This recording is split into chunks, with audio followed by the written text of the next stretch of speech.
My guest tonight is Julie Ziglar Norman, and she's the daughter of motivational speaker Zig Ziglar. She often says that while her dad is the king of doing life right, she's the poster child of doing life wrong. Aw. She writes about her life, the consequences of her bad choices, and her road to happiness in her book, Growing Up Ziglar, a daughter's broken journey from heartache to hope.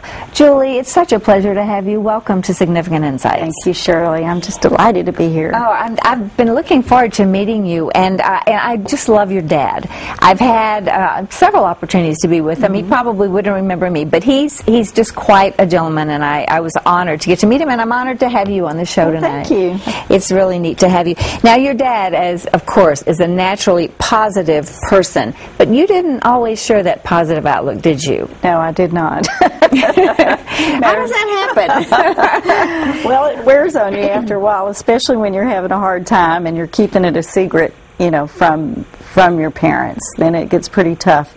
Was there pressure to always seem positive in front of your dad? Well, I actually felt positive most of the time. I wouldn't call it pressure, but there was an expectation that we were going to keep it positive, and it wasn't like we couldn't talk about the problem. It was just the problems I had I didn't want to talk about. Okay. So it was your special kinds of problems, which we're going to talk about in a minute. Right. You said that your thought life was a war zone. It was a war zone. Explain that to me. Well, on the one hand, you've got my father, who teaches everybody how to be positive and how to do things right and how to become the right kind of person. And then there I am making bad choice after bad choice after bad choice and not letting him know that any of it's going on. And so I had the... in my mind, it was very circular thinking. It was like, well, if I can just think positively enough, then I can turn this around, because I know if I have the right attitude, then things will turn around. But then I would keep making the bad choices that... So in an indirect way, did your dad's philosophy of being positive hurt you in a way because you maybe thought that's all you needed? I don't know if it was the all I needed thing, but I know that it kept me from asking for help for much longer. And I've actually discussed with my father, I said, Dad, do you think positive thinking can get in this way of someone coming to know Christ sooner? Because, you know, anytime we change our behavior and start doing things better, it's going to change our consequences, our circumstances are going to get better. But if you don't find Jesus and it's just positive thinking, when the next bad thing comes along or the next bad choice, you find out you're still empty. You know, that's true, and I suppose, and I'm all about being positive. I mean, I always say, you know, when people would criticize some of the other positive thinkers, I would say, but wait a minute, being positive is definitely better than being negative, and it's certainly more biblical, you know, so I mean, it's a good thing. But I suppose in that way, it could make you think that it's more simplistic. Yes. You know, and really getting to the root of your problems. Yes, and it will make everything better to a point.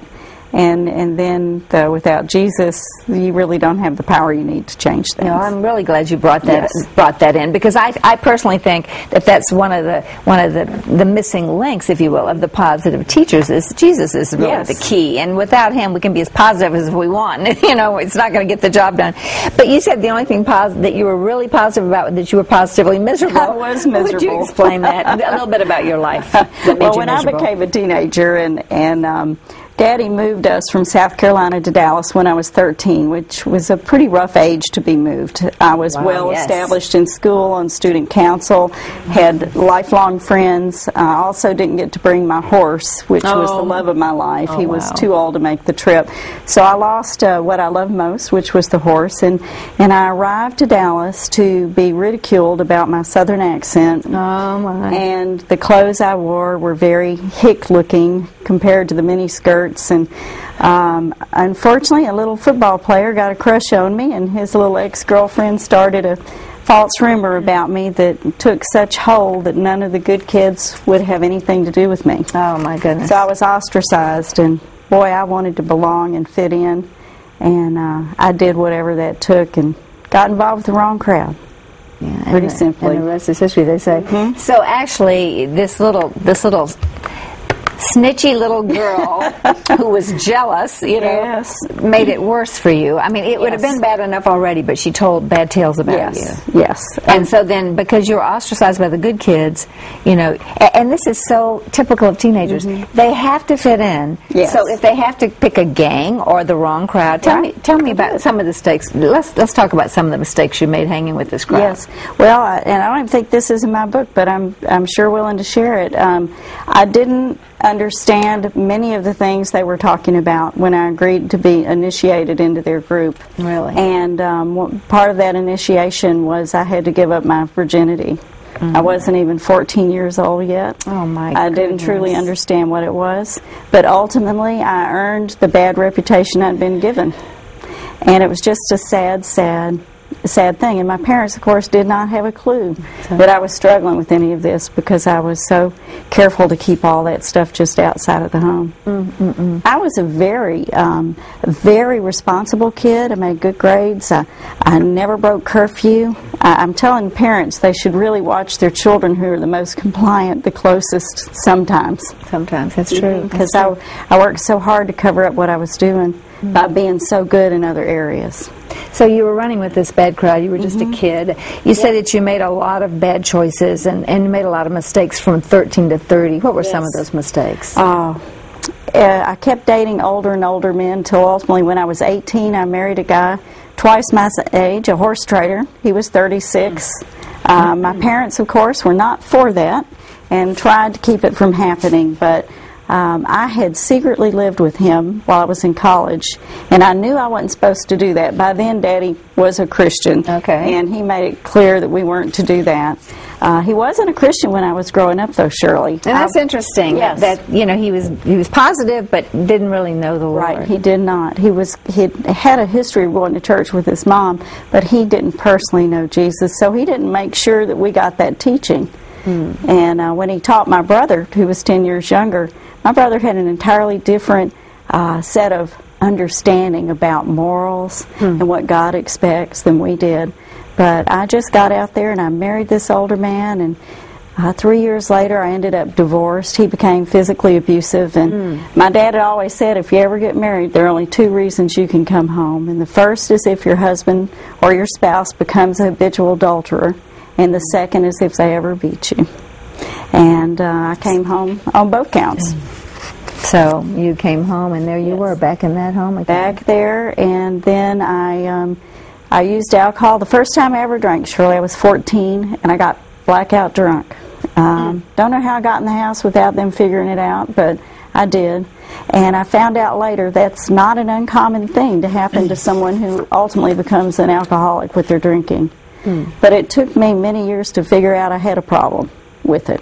Now, at some point, you had a child. Tell us about that. Well, she was my first husband, and I had a daughter after we'd been married about 2.5 years, and it was actually her birth was the beginning of the change, because he had a very hard time dealing with that separation of attention. He was used to all the attention, and then I had a baby who needed a lot of attention, and he just didn't set well with that. You know, you mentioned that you had such low self-esteem, and this is so common. Yes. I mean, it is so common. I write women's books, and it just amazes me at how someone so privileged as yourself in many ways, that had grown up in a loving home, you know, that had a father and mother, I assume, who loved you very much, who had taught you good things. You had enough to eat. You know, and yet you didn't feel you had low self-esteem. Now, did you feel that way even before you had the abortions? Oh yes, this started when I was a little child. I had some learning problems in school. Had trouble learning to read. I belonged to the Yellowbird Read group, not the Bluebirds, who could read the best. Oh, wow. Then a teacher actually told Daddy not to expect much of me academically. Are you serious? Oh, yes. And so that contributed to you. And even though they never told me that, when I got C's, they were like fine with it. When my other sisters got C's, they were like, why didn't you get an A and B? So, I mean, people will live down to your expectations as well as up to your expectations. And I didn't learn how to study till I was in high school, and then I became a straight A student. But a girl on the school bus called me dense. I chose to believe her over my father's encouraging words. I had somebody tell me I was a beautiful singer. They overheard me singing. But Shirley, it was false. I mean, I knew I couldn't carry a tune in a bucket, and I felt guilty when she told me I could sing beautifully, because I knew it wasn't true, and I thought, why is she telling me that? I mean, but it's really not true. I can assure you, I really can't sing. But I just always felt less than, and because I made so many bad choices, you know, it was self-flagellation all the time, all the time. Loathing, self-hate is what I lived with. And do you think that's why you got in those relationships with these men? Well, I had no boundaries, and I wanted more than anything to be accepted. And I had gotten stuck on approval and giving people anything and everything they wanted. I didn't ever want to disappoint anybody. And I still struggle with not doing too much, you know, a little bit of the people pleaser still in there, because I love the praise that I got. Yeah. Yeah, but I really think that I just didn't feel like I could say no. Somehow I felt that I owed everybody something.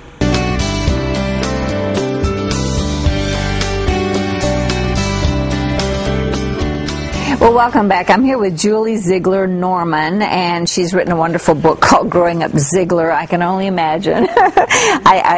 Your dad is such an amazing man, and it's fun talking with you. But wow, what a rocky first part of your life that you had. So you finally met and married a Christian man. Yes, I did.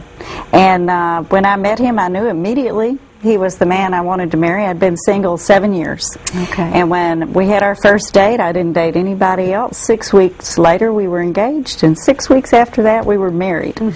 And my sweet husband told me before we married, he said, you know, my ex-wife accused me of being an alcoholic. He was kind of laying everything out on the table. And I said, well, are you? He said, well, I might be a heavy drinker, but I'm not a drunk. And of course I loved him so much. That's what I wanted to believe. And also I think I was enjoying having plenty of drinks with him. He was able to afford as many as I wanted, and I didn't realize it at the time, but it was part of the attraction. Oh, really? But eventually, we'd only been married about 3 months when his alcohol consumption just escalated. He quit controlling it, which is what he'd been doing. He'd been doing it for your sake, probably. Yes, for my sake, while we dated. And then there we were with 3 of his children and 1 of mine. We all moved in together, and I would be in there at 8 o'clock saying, don't you want to come out and join your family? We're in the living room together, and he would just pass out in the chair. Oh, wow. And eventually it got to the point where I drank with him so I wouldn't be so mad at him. Of course I drank because I liked to, but I always had to control how much I was drinking because he always overdid it. And eventually I just had enough. Shirley and I just said, you know what, I can't do this anymore. And there are a lot of details in the book, but I ended up going to a 12-step program for family and friends of alcoholics. And I came home and I sat on the bed and I said, honey, I've turned you over to God, to the care of God, and I'm going to go figure out how to take better care of me and have a better relationship with God. And you know, that man got up next day and went to his 12-step program, got sober. God removed the compulsion to drink from him. And 26 years later, he's still sober. You're still married to him today? And I'm still married to him today. We've been married almost 29 years. But I learned that I lost my drinking buddy.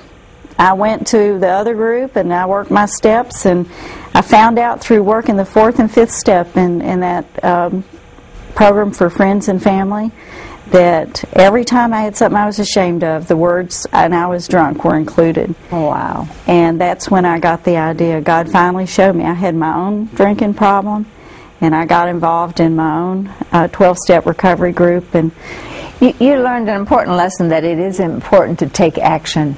Tell us about absolutely. Yes. If I had never, you can't change anything unless you change what you're doing. And that first step was a real reality check. When I got the courage, and believe me, I was shaking, scared, because what's my husband going to think? You know, that's as blatant as you can be about, I think you're a drunk, and I'm going to go do this. And I share all of this. I have his permission to share anything I share. Yeah, I just want everybody to know that. Well, thank you. No, that's important. Yeah. But God bless him for letting you share that. Now, at what point then did y'all separate? Was it after you realized the problem? It was several years later. The problem, Shirley, was we didn't know how to communicate without a drink of alcohol. That's the only way we'd ever related to one another. And he, being a compulsive personality too, would go, first he kind of buried himself in his Bible. And, really? You know, I mean, every woman loves for her husband to spend time in the Bible, except for when it excludes her entirely. Wow. Then he buried himself in the computer, and he still wasn't really available to me. Different things took the place of the alcohol. Interesting. Well, you know, people do tend to have like an addictive personality, and even when they can get over, I have a good friend whose husband, you know, he was addicted to alcohol, but when he got clean and sober, then he became addicted to researching his ancestors, or he became addicted to food, or he became, you know, because you do have to deal with that addictive personality. Yes. So that's what happened with your husband. Yes, you do. So after the last child left home, we had gotten so far apart, but I had grown in my relationship with Christ to the point where I knew I didn't want a divorce. And I thought, okay, God, I can accept that we don't really have a relationship. We just coexist in this house. But you know what? I'm okay with that, if that's how this is. And you know, God didn't want me to settle for that. No. He just didn't. But my husband got involved with and I was afraid. He had an addiction to pornography before we married and hadn't had any trouble. But when he got the internet, I said, baby, I said, you watch out. You know, I'd been hearing about it. And, you know, it got him. And I couldn't tolerate that. And that's when I asked for the separation. We'd had counseling many times before, but I couldn't take. I had to move out of the house, and our pastor asked us to please just try and get some counseling, because I was pretty done with it. Yeah, did that help to separate? Absolutely. We needed that space, and you know, I think God wanted to work on me and my relationship with Him to make me into the kind of woman that was the spouse He wanted my husband to have. Wow. And vice versa. Now, you were separated a whole year. Just a little over a year. You know, we have a marriage program here, Marriage for Better for Worse, and I've heard Pastor Bob Mueller say many times that, you know, in rare cases, and he's all about healing marriages. Right. But I have heard him say on a number of occasions, sometimes a separation does good. Yes. And is necessary, and certainly that was the case in your Shirley, we marriage. tried many other ways to heal the marriage, but it wasn't until we got a little space between us and then we could come together. Now, we did commit to go to church together every Sunday. Oh, that's wonderful. And of course, we were going to the same counselor who was the associate pastor at our church. He saw us separately for many months, and then he put us together and he taught us how to communicate. Wow. And once we learned how to communicate, the power of good counseling. I mean, it's just, I can't say enough about it. What's your life like today? Oh, it is so incredible. I never expected to be speaking, and I never expected to write a book. God just had a different plan for me. I've got a Ziglar Women, my oldest daughter, my youngest daughter, my mother, and myself have a full-day seminar that we do. Oh, wonderful. Just for Christian women to refuel, refocus, and rejoice in the Lord. It's a ministry of discipleship is what it is, and helping women who are tired of living with the consequences of their choices get beyond them. Women who felt rejected. We just have many different stories in our family, and my daughter's youngest is a beautiful Bible teacher, and of course everybody wants to hear what the redhead has to say. That's great. So well, that's wonderful. Now. Where do you have these Ziglar Women conferences? Right now we're having in Hurst, Texas, and June 16th we're having another one, and churches can invite us to come and bring the program to them as well. Awesome. Well, thank you so much. I have to ask you, what's your relationship with your dad like today? Tell me some secrets about Zig Ziglar. It has always been wonderful. He calls me Little One, and you know, we got to share the big stage for 4 years. I got to travel with Daddy and Mom and help him after he had his brain injury. I don't know if you were aware of that fall he had. I did hear about that. Poor thing. Yes, and that was just a real special time. But Dad is just still happy. He and Mom live in a resort-style senior adult community where they have a wonderful cafeteria, well, not cafeteria, restaurant with white tablecloths downstairs, and they're just doing great. Well, that's wonderful to hear. Please give him my regards the next time you talk to him. And thank you for writing this book, for being so open. It's called Growing Up Ziglar. It's by Julie Ziglar Norman, and you can get a copy. And I know there'll be so many valuable helps for you. It's just a wonderful story. And we're so happy that the way God has brought your life full circle. And thank you so much for sharing. And your website, I think we put it on the screen, but it's ZiglarWomen.com. That's it. Okay, yes. great. Yeah. I'd love to go to one of those conferences. Well,